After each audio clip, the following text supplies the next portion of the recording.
Hi friends, বাবুস কিচেনে সবাইকে welcome করে আজ আমি বানিয়েছি আমের ফুলুরি।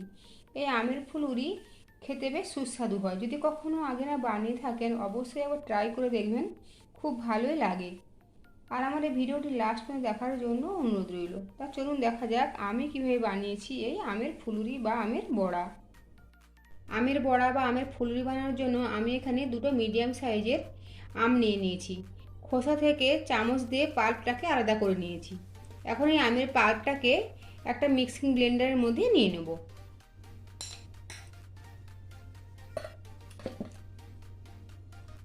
আমের পাল্পটা আর একটা ফাইন পেস্ট বানিয়ে নেব। আমের পাল্পের একদম ফাইন পেস্ট বানিয়ে নিয়েছি। এখন এটাকে এক সাইডে রেখে দেবো। এখানে একটা বড় মিক্সিং বোল নিয়েছি। এর মধ্যে আমি দেবো একটা বড় বাটির এক বাটি ময়দা। ওই সেম বাটি মেপেই হাফ বাটির এখানে দেবো চালের গুঁড়ো। আবার ওই সেম বাটি মেপেই 4 ভাগের 1 ভাগ দেব সুজি। সাথে দেব 1 বাটির একটু কম চিনি। আম যেমন হবে ঠিক তার উপর নির্ভর করে আপনারা চিনিটা বাড়িয়ে কমিয়ে দিতে পারেন। দেবো সামান্য পরিমাণে লবণ। এই শুকনো উপকরণগুলো প্রথমে খুব ভালোভাবে মিশিয়ে নেব। সমস্ত উপকরণ খুব ভালোভাবে মিশিয়ে নিয়েছি। এর মধ্যে এখন দেবো আমের পাল্প। এখন এই সমস্ত উপকরণ হাত দিয়ে আমি ভালোভাবে মিশিয়ে নেব। সমস্ত উপকরণ মিশিয়ে নিয়েছি। এটা একটু গাঢ় গাঢ় লাগছে, তাই এর মধ্যে এখন আমি দেবো মিক্সিটা ধুয়ে সামান্য পরিমাণে জল।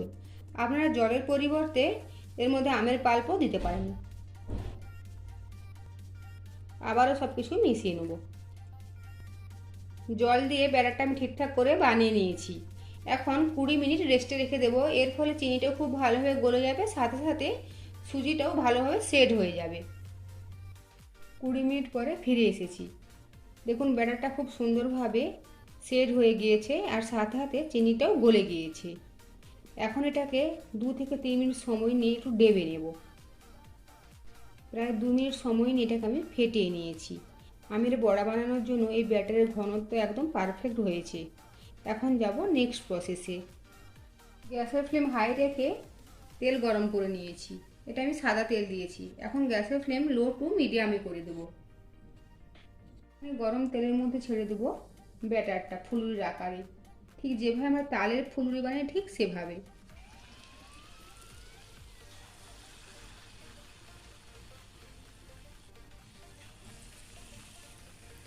ব্যাটারটা ছেড়ে দিয়েছি তেলের মধ্যে। এখন বড়াগুলোকে ভেজে নেব গ্যাসের ফ্লেম লো টু মিডিয়ামে রেখে। ফুলুরিগুলো ভাজার সময় গ্যাসের ফ্লেম একদমই বাড়ানো যাবে না। গ্যাসের ফ্লেম লো টু মিডিয়ামে রেখে সময় নিয়ে ভেজে নিতে হবে। গ্যাসের ফ্লেম বাড়িয়ে দিলে বাইরে থেকে ভাজা ভাজা হবে, কিন্তু ভেতরে কাঁচা থেকে যেতে পারে। ফুলুরিগুলো ভেজে নিয়েছি, এখন তুলে নেব।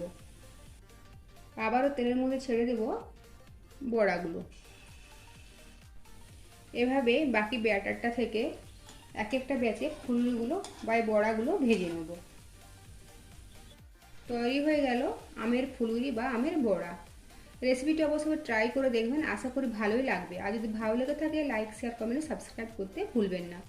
পাশে থাকা বেল আইকন প্রেস করার অনুরোধ রইল আমার প্রতিনিধির আপডেট পাওয়ার জন্য। ভালো থাকবেন, সুস্থ থাকবেন। ফিরে আসছি অন্য কোনো রেসিপি নিয়ে। ভিডিওটি দেখার জন্য ধন্যবাদ।